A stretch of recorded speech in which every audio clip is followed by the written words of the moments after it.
is CTV News. Good evening and thank you for joining us. The war in the Middle East is rapidly expanding tonight with new attacks and an explicit warning from Iran that it will set fire to any ship that enters a critical global transit port for oil. Iran's Red Crescent Society says at least 555 people have been killed in that country. Global Affairs Canada urging Canadians to avoid all travel to both Israel and Iran. Iranian Canadian students, meantime, at the University of Windsor tell us the last few days have been filled with relief and celebration, but also deep anxiety as they wait for calls, texts, and any confirmation that their loved ones back home are safe. Here's CTV's Sanjay Maru. My mom is calling right now. She's just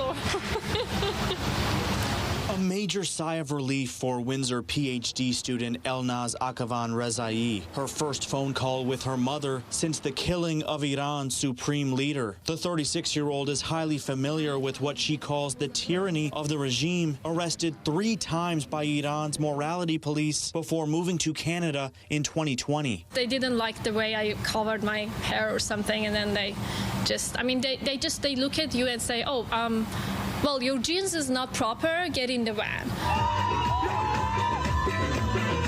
The news of Ali Khamenei's death met with pure jubilation by Windsor's Iranian community this past weekend. The resentment toward the regime building for decades. Reza Begpour's cousin, 40-year-old Maryam Malik, was among the victims in the 2020 downing of Ukraine International Airlines Flight 752, killing all 176 people on board. In the past 48 hours, I haven't slept. Most of my relatives, they work in oil refineries. I'm just worried they're gonna shoot their own refineries to blame it on US or Israel. Other Iranian Canadians we spoke with say the movement has also inspired those living abroad to stand behind those still in Iran, including this engineer who says he hopes to one day use his expertise in agricultural robotics and greenhouse technology to help his loved ones back home. Seeing all of these people united against this theocracy is beautiful, and it gives us hope. I understand why Palestinian people and other countries are hating Israel or even US for some stuff. I understand them. I just want them to understand us. We are under a brutal regime. I know that they label themselves as Islamic regime. They're not. Sanjay Maru, CTV News. A 61-year-old man wanted in connection with the sexual assault of a minor has turned himself in. In mid-January, the Windsor Police Child Abuse Sexual Assault Unit launched an investigation following a report of the sexual assault of a 17-year-old girl. Investigators learned that days earlier at a residence in the downtown area, the suspect allegedly encouraged the victim to consume alcohol before restraining and sexually assaulting her. The victim later told a friend who reported the incident to police. Windsor police issued an arrest warrant for this man in early February. Police say the man turned himself in at Windsor Police Headquarters this morning. He is charged with sexual assault. The Windsor-Essex County Health Unit is alerting the public of a high number of opioid overdoses in the Windsor area. Between February 22nd and the 28th, 19 opioid overdoses were reported by local hospitals, 16 of those involving fentanyl. Police, meantime, in Essex County saying more and more of the calls they are responding to aren't about crime, they're about crisis. And now a new neighborhood safety plan is launching in Leamington, aimed at helping residents know who to call and when. CTV's Chris Campbell has the details. When someone is overdosing, experiencing a mental health crisis, or facing intimate partner violence, police are often the first call. But officials say that isn't always the best solution. A new neighborhood safety plan for Leamington, part of the SNAP initiative, is designed to help residents understand their options before automatically dialing 911. And these are things that we heard from community members, from businesses, that these topics were identified, including intimate partner violence and human trafficking. Health officials say the plan improves navigation of existing services, connecting people to outreach workers, crisis supports, and community agencies. Inspectors Inspector Chuck Lowry with Essex County OPP says mental health and opioid-related calls have increased in recent years. You know what? Over the last few years, there's been an increasing number of Mental Health Act calls for service, as well as calls associated to opioids, opioid overdoses. I mean, our street crime sections are dealing with opioid trafficking much more frequently than they have in the past. So it's a growing problem right across Ontario, right across the region. He says pairing officers with clinicians and social supports can help de-escalate situations and reduce repeat crises. MPP Trevor Jones, a former OPP officer, calls it an evolution in policing. Police officers can't do the difficult job they have on their own. They need everyone to help. Sometimes you don't need to call 911. It'll be, well, what am I supposed to do in this instance? Mayor Hilda McDonald says the goal is simple, giving residents clearer direction. We would just like our community to be a better place, and even we may not solve some of these issues, but we know how to deal with them when we're confronted with them. Officials say its success won't be measured by announcements, but by fewer repeat overdoses, fewer crisis calls, and stronger community connections. In Leamington, Chris Campbell, CTV News. For more details on the resources available and contact avenues, head to our website, ctvnewswindsor.ca. After a harsh winter significantly reduced the number of homeless encampments, some are concerned they could return with warmer weather on the horizon. As Bob Belichico reports, the city seems to be thinking ahead with the expansion of a couple of programs. Here's Bob Belichico. It's the month of March. Spring is right around the corner. People are starting to think about spring cleaning, planting seeds, baseball. But for a business owner here on Salter, he's thinking of the threat of a growing encampment. This is what a property on Salter Street looked like last March. Today, not as many tents.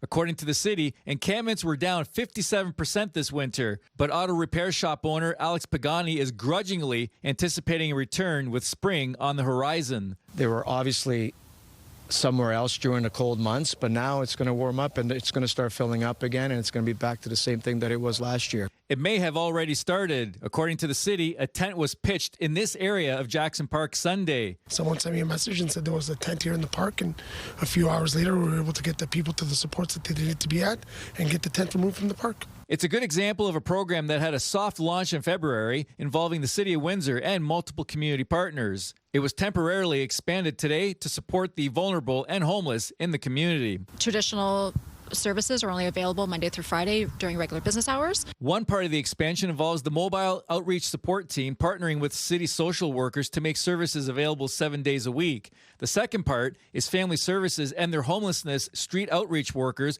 partnering with city social workers on weekends. To go out together to provide both clinical assessments as well as for the outreach workers to again work collaboratively to connect folks to more appropriate supports and services. Then we can dispatch the appropriate teams to go out to address these things sooner, make sure that people are getting connected faster and to the best appropriate services that they require. Our outreach team works hard to get people to the shelters to access those supports. The problem is once they're in shelter, we have to have a plan to be able to get them to move on from shelter. Affordable housing is a big part of the challenge. At the end of the day, we need support from other levels of government. They really do need to step up to provide some funding so that we can get some additional affordable rent-to-geared income housing built in our community. The City of Windsor and their partners are encouraging residents to download the app or to call 311 if they see the formation of an encampment or if they see someone in need of help. In Windsor, Bob Belichico, CTV News. The town of Essex wants residents' input on a reduction in garbage pickup. I think it's important that we ensure broad and meaningful engagement before any decisions are made. We've seen with the green bin rollout that when residents feel they haven't been fully engaged, it can create frustration, and even if reports were available at the time. Town Council approved consultations this fall focused on a move to bi-weekly garbage pickup. The town wants to see if the introduction of the green bin program warrants the reduction in service. Staff say the plan is to hire an external agency to do the consultation in the fall. Reduced service is estimated to cost around $370,000 every year. If approved, changes to garbage pickups wouldn't begin until the year 2028. So maybe if we give more time, more people will get on board with the green bin. And there's a lot of things that go into the garbage now that can be recycled that I haven't even caught on yet. So, and this is one of the files where I think we need to take our time and do a lot of public consultation on, because this is a big deal. For the first time in the 200-day lockout of its workers, the owners of Titan Tool and Die have issued a statement. As we've told you, 27 workers have been locked out, 33 others laid off since last spring at the auto parts stamping factory. In the last week, the labor dispute took a turn when workers blocked 6 transport trucks from entering the factory for more than 12 hours. Titan CEO Dominic Chimienti said they let union leaders into the factory on Friday to confirm parts were not being made. The company is asking the union to comply with the Superior Court injunction and allow transports into the factory without delay. Chimienti didn't say if they are back to the table to negotiate either a new contract or a closing agreement. You'll find the entire statement on our website. CTV meteorologist Gary Archibald has your full weather details coming up in 2 minutes' time. And still ahead, problematic online gambling among young men and teens. Several days of rain is in the forecast. CTV meteorologist Gary Archibald joining us now for a full look at the forecast tonight. Gary. Stephanie, I think you're right about that. I think we are going to see a progression, increasing cloudiness tomorrow morning. It'll start off a bit chilly, but warm up to more seasonal values. Speaking of norms for this time of the year, 3.2 to about 4 degrees Celsius between Windsor, Essex, Chatham, Kent, and the surrounds. On the plus side, by the way, is our daily maximum, or daytime high. That's the average. -5 is the average for a low. We reached anywhere from about +1 to -1 within the city limits, so call it a slightly chilly day. Speaking of chilliness, we have some snow in northern central Ontario. It's going to stay well to our north, and we have a disturbance with a mixture of rain and freezing rain, as well as some snow moving through parts of southern Ohio and headed east. Now, the good news is we stay relatively quiet with diminishing winds as I speak into, say, 6, 7 a.m. before some light showers move through. Increasing cloudiness, as mentioned. That's going to be the story for Tuesday, Wednesday, Thursday, and even Friday. But the temperatures are going to rebound and then some. More on that in just a moment. So the big picture calls for a light scattered shower across the region over, say, the next 8 to 16 hours. So it's still technically Monday, but by late morning, say around 10 a.m., we could see some light rain showers. Again, less than 5 millimeters is not much of anything, but just keep that in mind.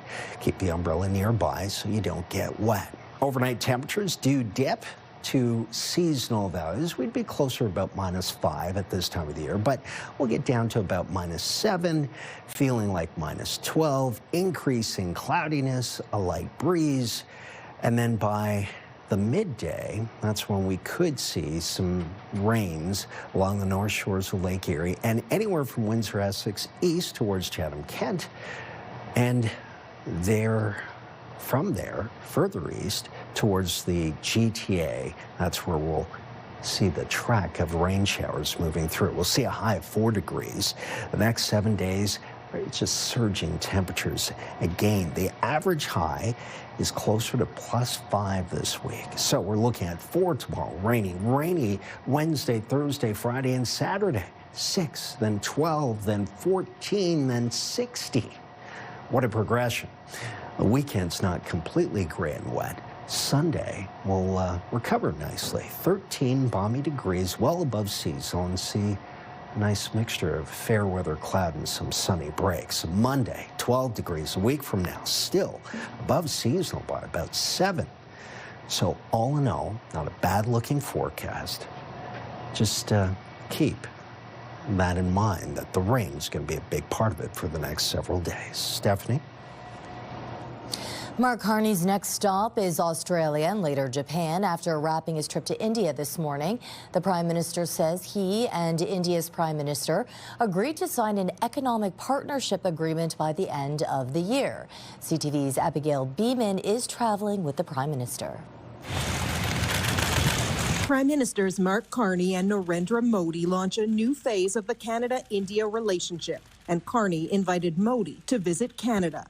There has been more engagement between the Canadian and Indian governments in the last year than there has been in more than 2 decades combined. We will turn ideas into global solutions. Announcing 5 memorandums of understanding on energy and AI and 10 commercial deals, including a highly anticipated $2.6 billion deal to sell uranium from Saskatchewan to India. It's going to be good for the electricity outbuild here in India, as well as good for the economy and good for, in particular, northern Saskatchewan and Canada, I would say, as well. The pair committed to finalizing a new broad trade deal by the end of the year. Business loves certainty, and particularly at a time like this where uncertainty is rampant, trade agreements give us some confidence that we can invest in each other's countries. Carney has not taken any questions since a government official suggested Wednesday India was no longer actively carrying out foreign interference or transnational repression and canceled the first media availability of the trip today, blaming scheduling. The Foreign Affairs Minister for the first time gave a clearer assessment of the comments. The words of the senior official are not words that I personally would use. I agree with his comments relating to the guardrails that we have in place. But the bilateral relationship has become so warm, Canada welcomed Indian government officials, including the High Commissioner, onto the Prime Minister's plane from Mumbai to New Delhi.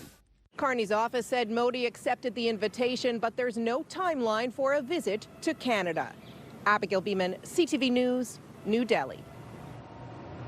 Oil prices have surged as the conflict in the Middle East expands. Brent crude, the global benchmark for oil prices, has jumped by 10%, reaching more than $82 a barrel today. Natural gas prices are also surging by as much as 25%. Experts are warning that if Iran disrupts tanker traffic, it could cause the price of crude oil to push past $90 a barrel. A new poll suggests a majority of Ontarians oppose another pay increase for MPPs. The Leisure Survey, which was commissioned by the Canadian Taxpayers Federation, found 75% of Ontarians are against MPPs getting a pay raise this year. That's compared to just 12% in favor. MPPs are set to get an estimated 4.2% pay bump on April 1st. They also voted to give themselves a 35% raise last year and reinstated annual pay raises for whenever federal MPs get a raise as well.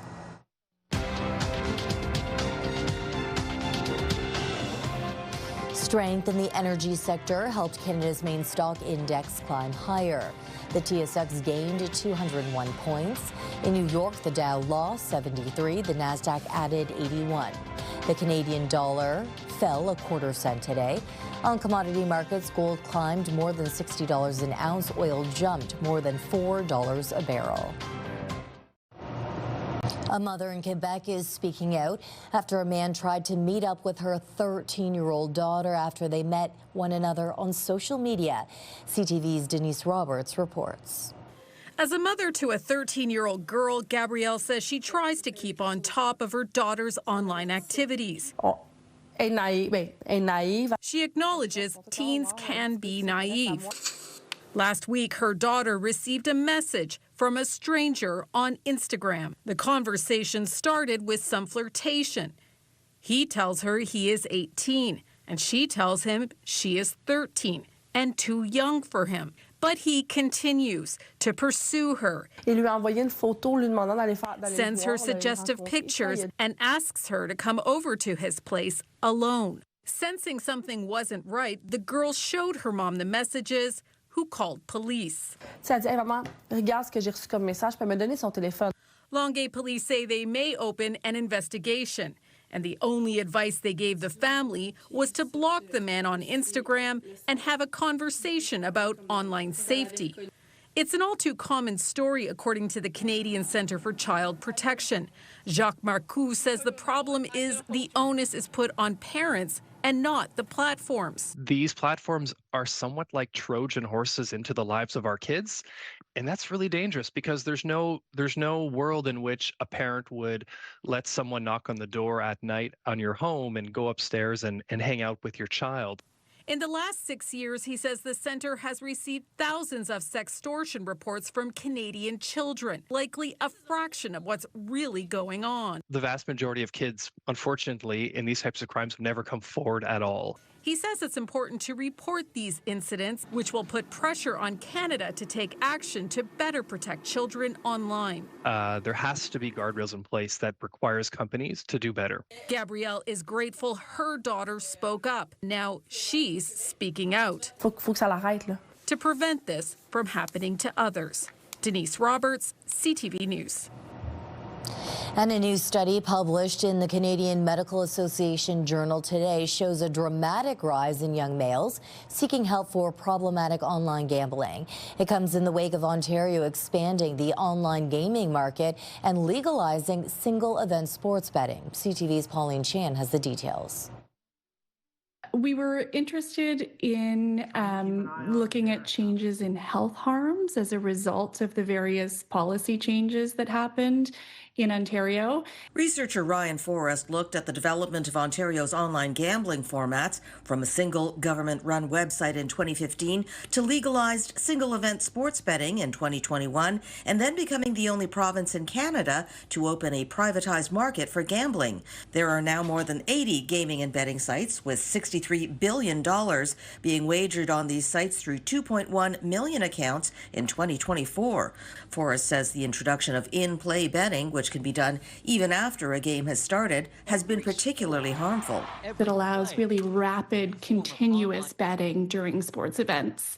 And research suggests that these sort of fast betting cycles, these constant opportunities to wager, and the real-time, emotional engagement involved in this can really increase impulsive decision-making and make it harder for people to stop. And looking at the calls for help to the province-wide mental health service, Connects Ontario, shows young males are having significantly more problems than other groups. We saw that 350% increase in contacts, specifically among young men. So almost all of the increase we saw is coming from this demographic of young men aged 15 to 44. The legal age for online gambling in Ontario is 19, and the impact can, in some cases, become life-threatening. At the individual level, it's financial distress, as you said, anxiety and depression, substance use problems, in severe cases, it can be increased risk of self-harm or suicide. Harms beyond the individual include relationship breakdowns, domestic violence, and more.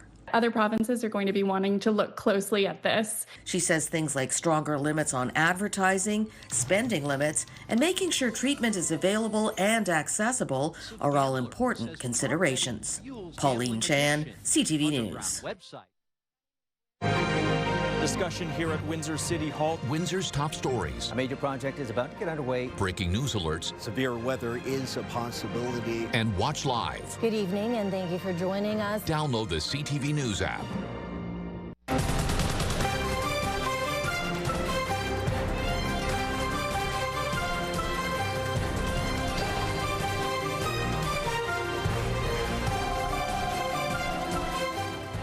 For a final look at the forecast, let's get to Gary Archibald.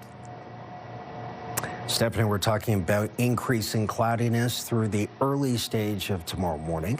It is chilly through the overnight pre-dawn. Feels like about -12. The actual core temperature down to -7. But we'll see a nice rebound in terms of temperatures for daytime highs and lows as we progress through to at least Saturday. Look at this, 4, 6, 12, 14, 16. Cloudy throughout, showery in fact, especially I think Wednesday and Thursday. And the weekend remains in the double digits. Have a good look. I think I've already stressed the point about it being wet. It's just going to be mild. And watch out for any flooding concerns in low-lying areas, of course, and the mud. which my dog's been tracking in. Gonna have to clean that up. Wherever you are, enjoy your weather. Have yourselves a good night. Stephanie? The opening ceremonies for the Winter Paralympics are set for Friday in Milan, Italy. And among the athletes donning the maple leafs are 4 from our neck of the woods. We begin tonight with the first of a 5-part series as CTV's Travis Fortnum sat down with them before they go for gold. Corbin Watson is right where he's always felt at home, on the ice. It was just my home. We were at the rink all the time. Watson grew up in Kingsville, Ontario, backed by a dad who makes sure he never missed a practice. He was one of my biggest supporters. He drove me either the early morning practices or the late at night times. He was always there for me. He's always been a goalie with dreams of going as far as the game could take him until a devastating crash when he was 20 changed everything. He broke his arm, his collarbone, and both his legs. It left me in a pretty bad state. I was in the hospital for 4 months. And around the 3-month time, they told me that I had 2 options with my leg. Amputate or live with a leg that would never be the same. He chose to amputate. I never looked back and just sort of started my life again. Not long after, he found his way back to the ice through para hockey. As soon as I went out with the team and actually tried it, I fell in love with the game again. That second chance taking him all the way to the Paralympics. Now preparing for his 3rd games after winning bronze in 2014 and silver in 2018. A long way from the rinks of Kingsville. I try not to think about it too much because you think it gets in your head a little bit. Just enjoying the game and enjoying it.